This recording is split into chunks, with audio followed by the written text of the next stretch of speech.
Oh, right. As you can see, um, I'm delighted to be joined today by James Lovell, one of the co-founders of DragonBet. This is Zoom's in 27. James, thanks very much for giving me a bit of your time. I do see you a lot on TV recently. This is obviously nothing to you, is it anymore?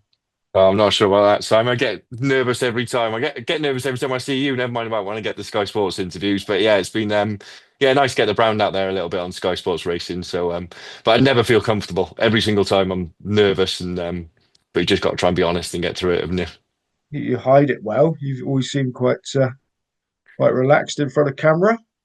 Be a good bookie, you got to be a good blagger, haven't you? I think that's part of the part of the job.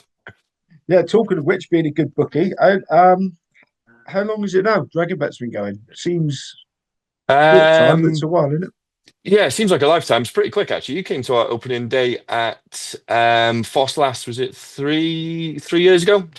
So real kind Yeah. of quick growth. We've got a team of 45 staff now, so it's really yeah, it's really grown beyond all our expectations. We kind of started off, my brother and I, just a boy. The whole story was I was racecourse bookie during COVID, kind of scraping a living. Had some okay pitches, but it's just hard to make a meaningful living as a full-time on-course bookie.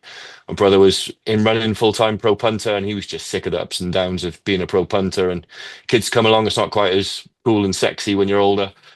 Being a pro punter is when you're younger, so we kind of joined forces, started Dragon Bet, and it's been yeah a hell of a journey ever since. And it's been not just in terms of like a business and bookmaking, just the corporate world and kind of having a proper job is a world away from kind of the point to point fields and the the flapping tracks and the muddy ropey pitches that we kind of got our education on anyway. Well, you've gone from 2 to 45 in 3 years. Yeah. It's pretty fair going, I would imagine. I mean, I don't know what we could compare it with, but so what's the hardest bit been? Um, it's all just compliance is a constant presence. It's a strange modern day online bookmaking is it can't be a natural, just naturally scared of the gambling commission constantly. So you're constantly just making sure your compliance is just on point. So learning the whole compliance world is such an important part of it. And we want to be compliant. We're really trying to set out to be fair bookmakers, and you don't want to take advantage of everyone and everything else. But just being on top of the compliance is a real job, and that's about nearly half the workforce just working compliance alone. So that tells you the function it is in the business. Wow, is that really that many? Yeah, I'd have to Stop me count it up, getting but yeah, fined and stuff. yeah, just not getting fined, doing things properly, anti-money laundering laws, all that kind of stuff. It's yeah, it's a whole world. It's yeah, different to what I was used to on the racecourse previously. That's for sure. Yeah. Well, you're proudly branded Welsh. I mean, is your clientele largely from Wales, or have you got? No, across the UK, so we have a lot of we kind of trying to bore your business, but we kind of have a dual brand strategy. So we try and be very Welsh within Wales, and we offer a lot of lower league football matches. So if there's a match on around the local park, we'll try and put up some odds with low limits, all the rest of it. And then we try and attack from horse racing as well. So that's our DNA. It's where we're from. It's what we love. So a lot of our horse racing punters be UK wide. A lot of our punters are UK wide, but we would have more Welsh customers than most of the other brands as a proportion. That's for sure. It's interesting. I'm just interested in you sort of price up those obscure markets. Now, I've interviewed some very clever people who put up on a regular basis, like the Turkish second division and under two go, all that sort of thing. If a punter opens an account with you and starts betting on the minor league Welsh football, is that not already going to be a red card for you? I mean, how long would you give somebody a spin if they know all about this second division team? Well, we have low limits just for integrity purposes for a start. I mean, we're betting on games where people probably get paid 200 quid a match, so we're not going to let them have a grand bet, for example. So we have really low limits, and we try and give them a fair go. The whole thing is we're genuine sports fans, and we want to kind of shine the light on these kind of grassroots sports, but you have to keep it. It's not about they are literally fun bets. So if you bet on your local team, you can have a fiver, tenner, I think 25 quid depending on the odds on the match. But the whole thing is just to get people, they can go and watch their local team and say, oh, I've had a tenner on the team to win today, and just cheer them on. So it's just about getting behind the lower league sports, which are really important. Anyway, I'm a big fan of grassroots sports. I love my point to points. I just think grassroots sports so important. So just being able to have people have an outlet on that kind of lower stuff is really important to us. And it's been a good acquisition tool. Lots of people sign up on the site, they bet their local team, and hopefully they have a bet on Ascot on the Saturday and the Champions League on midweek. I've never thought about that actually. All the team get together and get the Christmas money. We priced up one game. We had one game wrong last season where we found out there was North against South, the winners of the North Wales League against the South Wales League, and we found out they'd organised the Christmas the season was postponed, so they had the end of season stag do or end of season party arranged, and we didn't know about it, so half the team were missing, and yeah, you soon work it out as soon as you get a line of bets queuing up to bet one seed rather than the other. But like you say, we're low limits. I mean, we can't. Or we pull the market down. It's just not about that. We're not there for anything other than a bit of fun on those leagues. No, I do know you have got a bit of a secret weapon helping you make sure you don't make too many ricks, haven't you? He's a very elusive character. Yeah, you've been trying to get into it. So that's Jan Davis. He's been mentioned a few times and kind of in passing on your betting people. But he prices up a lot of our Welsh sport, and he's a guy who's just different level. I used to speak to him. I spoke to him for many years on the phone. He used to ring up my dad, and we used to go and watch these obscure rugby matches as kids. We'd go and watch Dunvant against Lanharan. As a Cardiff boy, I'd never heard of these guys, but it's because the old man had been told to have 200 quid on Lanharan plus 12, and it was all came through this guy called Jan Davis, who's yeah, he's been a big part of our success, and he's just a brilliant character who just really supported us all the way, and he's a fantastic odds compiler. Yeah, I got that close to getting him, didn't I? That close. The Uh, he's shortest of short heads. But anyway, he's one day. he's got a great story. I mean, he was working at DVLA in Swansea, just started making money, punting, and then he's odds compiler for 365, Paddy Power. They all reached out to him. I don't think he's ever had to apply for a job in his life. They all come to him. Yeah, he's a special kind of guy. Now, you mentioned on course because obviously you're proudly from the betting ring originally. Your dad, John, was well-loved character on the racecourse and innovative with it, bringing the computers over and all that. I mean, you've actively been up in your game pitch-wise, haven't you? It's not when in Devon, bet with Bevan anymore. You've bought their pitches. Yeah, we bought a few pictures. It's really part of an important part of our DNA. It's what I love as well. I really enjoy DragonBet online, but real bookmaking is being on the course. You can see the whites of people's eyes and take the money in the hand in all weathers, and yeah, it's just a different experience. So we're trying to get as many decent pitches as we can when they come available. We bought a fair few decent ones now, and I think we're known for taking a decent bet as well. The on course has changed, as you know, Simon. Um, it's a different world to what it was a few years ago. There's less reliance on Betfair for a start, so I think there's a chance for us to try and take advantage of that, and especially with the incoming tax, who knows what's going to happen there. So the racecourse might become more valuable again in the future. Yeah, you've got, I think, well, around the racecourse anyway, you've got a good reputation for very, very rarely turning anything down. And occasionally there are some quite lumpy punters sort of turn up and come under your arm, aren't there? Yeah, we do attract big punters. Decent. I think we just try and treat people fairly. We just try and be. I always kind of thought when David and I started this, we want to be the bookmakers we'd want to bet with. So that's fair, honest, and just give people a fair chance. So that's the whole ethos of it. I mean, we use the strapline born from the betting ring, and we try and instill all those values that kind of a racecourse bookmaker, which you and I kind of understand to be. Try and put that online as much as we can. So yeah, it's really important. It's part of our DNA, and I still love gun racing. It's proper work, isn't it? I mean, I've from sort of not being a bookmaker, but writing about it and observing with a lot of interest. I mean, it does seem to be a fair upturn. All right, Ascot this weekend was an example of it not being, but there does seem to be a fair bit more serious money back on the race. It's not so much lumpy, but serious punters. Would you find the same? Yeah, it changes all the time, right? I mean, the racecourse landscape will change again in a few months' time, a year's time. But yeah, there's some clever money coming back to the track as well. I think for a long period. I mean, when we were youngsters, all the warm money came from the racetrack. Then it probably disappeared, and I think you get some of the warmer punters coming back to the racecourse now. So you've got to be on your toes, and you got to, it's not just a case of just taking anything that comes. You've got to react to what's coming and use some nous and skill and yeah, work off that a bit like the old days.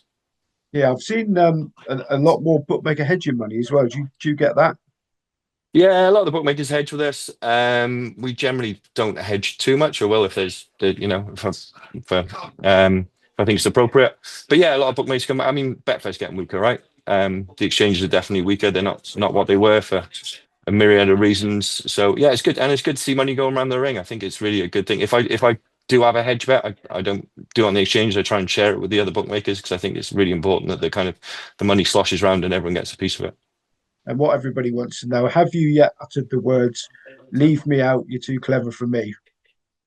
I'm sure I have at points, and I'm sure I will in the future. Well, on the Yes, course, yeah, very, very rarely on the course. I try and build a relationship with people. So, yeah, I always try and lay a fair bet. But listen, been around too long to know that there's definitely cleverer people than me in the world. Doesn't take a lot to be cleverer than me. So, I won't say no, no forever. excellent. I need to know who they are so I can follow them in. I'll speak to you on course. Hmm. Now, are you sort of increasing your portfolio? You still looking to increase your portfolio on course? Yeah, the right if the right pitches come up. I mean, it's difficult. The racecourse pitches, the cheap ones aren't worth any money, and the good ones people don't want to sell because there aren't many good ones left. But yeah, I always look for the opportunity to come up to increase the racecourse presence. I think yeah, I think it's a viable place. Like I say, it's just what I love doing. I've spent my whole life. I was born on the race. My very first memory was being 5 years old on Chepstow racecourse, and I just love it. I went to university, did gambling studies, never been anything else but a racecourse bookmaker in my own mind. So, yeah, still love the racecourse. Just don't get to go quite as often as I did previously. No, that's a tremendous segue into Hmm. Chepstow. I was going to ask if that was one of your, but probably I assume that's one of your dad's first pitches. But you sponsored the Welsh champion earlier at Foss Lass, and now you're sponsoring a whole three. Well, you've been putting a lot of money, let's be fair, into the game one way or another, advertising and sponsorship and all the rest of it. But you've got the 3 day meeting at Chepstow coming up, which is in a lot of people's minds the start of Hmm. the jump season. So I mean, how did that come about, and what was the reason behind that? Well, first of all, it's important to us like horse. We are horse racing first brand, like I said. Outside of Wales, we're a horse racing first brand. So giving back to horse racing as much as we can is really important. Anyway, it's something we love. We always really worked well with Fosslas and Chepstow because they're our local courses. But the opportunity to come about to sponsor this Welsh Racing Festival and just it didn't take a lot to be sold on it. Really, just what they're trying to do is like a 3 day. As you said, we know it's the jump season opener. So I always love being a bookmaker there. Anyway, I always love going.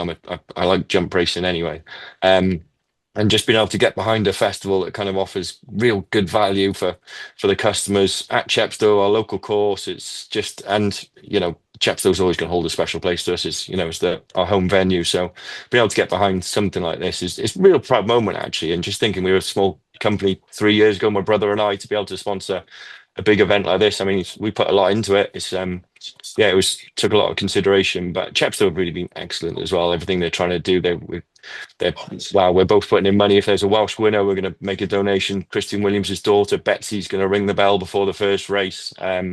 So the whole of Welsh racing community's got behind it. And I just think that's the good thing about racing. You can really get a community and you get punters and bookmakers and trainers and race courses. They don't often work together, but when they do, it's really good. And I think everyone's generally aligned, aren't they? We want to watch the sport we enjoy. We want to be able to have a bet on the sport we enjoy, and we want to be able to watch quality racing that doesn't cost the ears. So yeah, hopefully that'll be Chaps to be everything it promises to be. And that's filtered out into the wider community, isn't it? Because the Chips on the racecourse done some great deals for accommodation and getting people to the racecourse and all that. I mean, Yeah, very very affordable.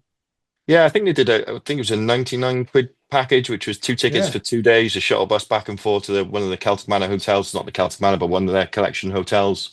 Um, I mean, it's just great value, isn't it? And as a jump racing fan, it's really important.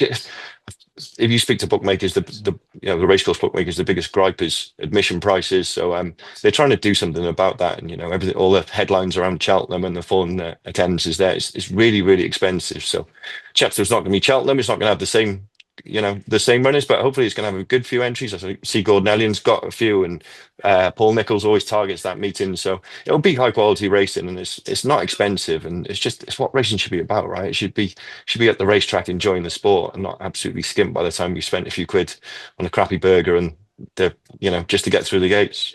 Yeah, I think it's definitely got that eager anticipation feeling. All the horses to follow books have come out just in time. And it does feel like there's been, even though jump racing never stops, there's been a closed season. This is like the beginning. So I think it's definitely got a buzz about it. Yeah, it has. I think maybe the flat season hasn't shone this year either, is it? It's lacked a few superstars. So I think people are ready for the jumps. They're always ready for the jumps this time of year anyway. And and just within Wales as well, Welsh racing's doing really well. You got your kind of Christian Williams, Evan Williams, you got Rebecca Curtis, the jockeys coming through, Jack Tudor, Sean Bowen, James Bowen, Mickey Bowen's top of the Trainers' Championship at the moment. So Welsh racing's doing really, really well. And so, there's a real buzz behind jumps racing. And in Wales, generally, we're jump racing people anyway. Just, I suppose, is the kind of the nature of it, the rural makeup of the country. So, yeah, it's just exciting times, right? I can't wait. No, nor me. So if you're watching this before Friday the 10th, get along to Chepstow. If you're not watching it, if you're watching it after that, you've missed it, but I'm sure you saw it on the telly. And if you haven't got an account with DragonBet, James is your man. And well, brilliant. Thanks for your time, James. Appreciate that. I look forward to the weekend and seeing you on the turf. Yeah, we'll see you there. We'll see you at Chepstow time. Wales Capital Racecourse should be a bit of fun. We got there's a preview on the Friday as well if you want to pop in. Johnny Deneen's coming across, so that'll be a bit of fun. And hopefully great racing. And we'll try and take a few quid off all you punters. Oh, there's a challenge, punters. Any shrewdies, any sharpies, get up there. James likes looking in the whites of your eyes. Brilliant. Thanks a lot, mate. See you all on the best. turf. Cheers. Thanks, Tom. Cheers. Hello everyone, just a quick one. If you have enjoyed these videos and are enjoying these videos, can you please like and subscribe to my channel? Thanks very much.